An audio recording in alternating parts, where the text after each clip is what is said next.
that probably most people from birth have it. I would imagine that some levels of diagnosed sociopath don't. But I think that it is more often nurture than nature that tends to rob people of their natural empathy, because I've cared for babies. Yeah, I've cared for babies my whole life. And you can have a baby that sees 6 inches from its face and they're 6 inches from your face and you start crying and they start crying. And I'm sorry, I do believe they have some shared empathy in that. Do you know what mirror neurons are? I do not. Oh, a good topic for another time, because I don't have time to describe that right now. Well, we'll definitely describe it another time. I wanted to get to the part here where, we figured out some ways to identify that from a clinical perspective, maybe from more of a metaphysical perspective, if one were inclined to believe that a monitoring spirit exists or an energy vampire in a truer form exists, ways you could guard yourself against that. From my perspective, I like to wear this. It makes me feel better. Okay. I recommend emotional boundaries. And they can be however woo-woo you want them to be. So if you want to imagine yourself with a magical force field that's emanating from that ojo, like protecting you from everyone else's energy, cool. If you want to picture it like in Star Trek, where they put up their invisible shields and nothing can penetrate that force field, that works too. Also cool. If you want to picture like a color, like your favorite color, yours pink, yes, maybe? Sparkle. Sparkle. Okay, so you've got this sparkly aura all around you and nothing can penetrate the sparkliness. And so that would be honestly, that was my next idea in that as well. So you can attack this from two different directions with the same basic steps, because I was going to say manifesting. Visualization and manifestation are not indifferent. If you manifest, because I believe probably most, if not all of us, have monitoring spirits in our lives.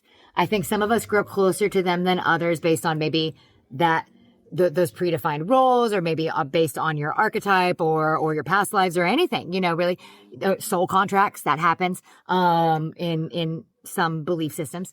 But the idea being that if you can manifest for yourself in a metaphysical way, or literally, well, yes. When I say that, I mean, because like Lucky Charms are real. They are.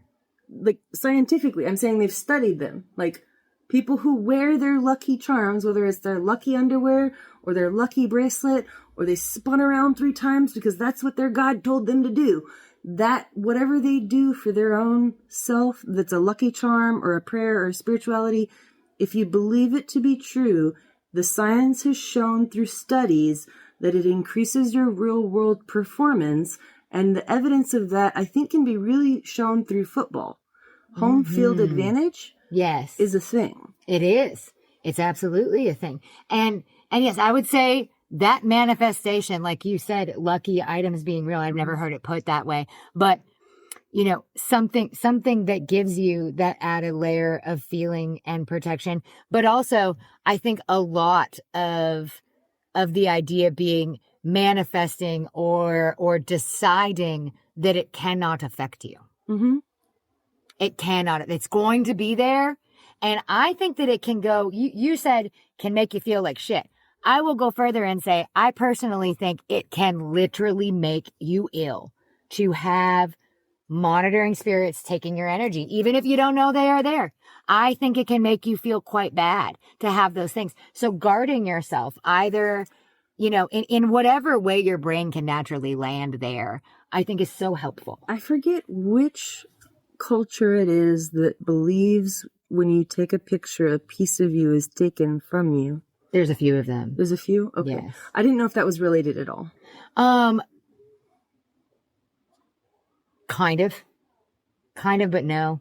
I mean, yeah, I guess we could probably tie it in there, but probably not in like a super comfy way. Okay. Like, I would say that you put, well, you know what though? You put your energy, and we've talked about this before with like live streaming. You put your energy out into the world when you photograph yourself, you video yourself, you record yourself, and then we are being immortalized right now. We are currently putting energy out in the world, which means that someone could be watching this with negative intent or negative feelings Or in towards the future, one, with either, the time both of travelers. us. It's currently 2025, and you could be watching this in 2035. I don't know. True. And I could hate pink hair now. But you know what? I have already decided to guard myself on that and say that does not affect me. And I noticed a lot of positive changes in my life at that point in time when I said, you know, I'm going to protect myself from these bad feelings, and I'm not going to let the monitoring spirits of others drain my energy. Or maybe you might say it therapeutically. Other people's opinions of me are none of my fucking business. Boom. That's professional. That's a professional opinion. It's true, though. It's true. And absolutely anything can be a mantra. That's how I put that boundary up, so that I'm unaffected when other people are offended by my whatever, whether it's my glasses, my excess fat cells, or my intelligence. They can be intimidated all they want. That doesn't mean I am intimidating. And baby, she was born with it. Okay, I think I've told this story before where someone called you mean and you said, I am. Yes. And just stared at them like it was nothing. We were children. She's just like, I am. And I was like, you know, It took me 20 years, but I adapt that attitude now for myself. And if somebody has an attitude towards me, you know, sure. I was always a self-aware child. I remember being maybe 10 or 11, and my cousin, our cousin Daniel, had listened to a Pink Floyd song, and I didn't have the appreciation for instrumental that I do now.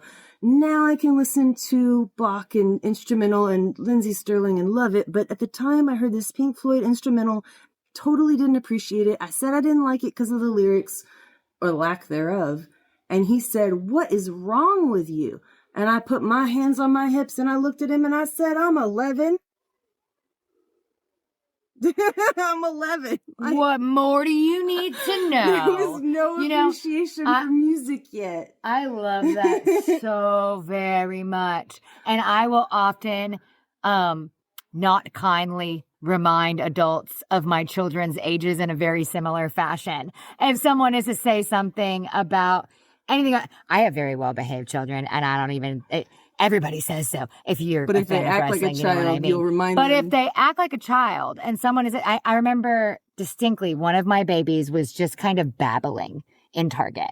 I was pushing them in the aisle, like and they were just... Ba-la-la-la, that's allowed. It's legal. Yeah. Okay. And babies exist in society. There was another time I had like a plane ride or something, but this particular one, pushing through Target, blah, blah, blah, And of course I'm talking because you're supposed to talk to your kid. And I'm saying, oh, there's laundry detergent over here. We use that to wash clothes. And they didn't understand me entirely. They're a bit of a potato stage still. But an older lady, felt the need to say that we didn't need all that racket. You don't need all that racket in a public place that's full of racket. My response was just they're 6 months old. Yeah. What? And yes, my they response do. is, if you don't like the public, don't go in public. Right. That's all the time we have for today on Therapy Unlocked. Please join us next time as we continue the conversation. Don't forget to like, subscribe, and join us as we continue the journey to unlock the mind, one conversation at a time. What I talk about today should be taken as medical, legal, or otherwise advice. This podcast is purely for education and amusement. That is it. That's the disclaimer.